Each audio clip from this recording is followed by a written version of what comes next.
வணக்கம் நண்பர்களே. இப்போ எஸ்ஐஆர் திருத்த பட்டியல் வந்திருக்கு. அது நம்ம எஸ்எம்எஸ் மூலியமாகவே நம்ம பேர் பட்டியலில் இருக்கா இல்லையான்னு தெரிஞ்சுக்கலாம்.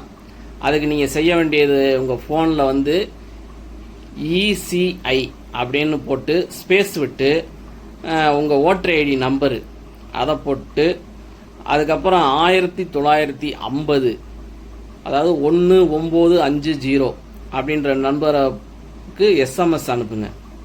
எஸ்எம்எஸ் அனுப்புனீங்கன்னா உங்கள் பேர் பட்டியல் இருக்கா இல்லையான்னு தெரிஞ்சிடும். எந்த பாகத்தில் இருக்கீங்க அப்படின்றது, எந்த சீரியல் அதுவும் வந்துடும்.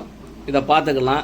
அப்படி உங்களுக்கு எஸ்எம்எஸ் வரல அப்படின்னு சொன்னால் 27, 28 பிஎல்ஓ அந்த அந்த மாநகராட்சி நீங்கள் எங்கே ஓட்டு போட்டீங்களோ, எந்த பாகத்தில் நீங்கள் கொடுத்தீங்களோ அந்த பாகத்தில் போய் ஆள் இருப்பாங்க. நீங்கள் அவங்கள்ட்ட போய் நீங்கள் கேட்டு விளக்கம் கேட்டுக்கலாம்.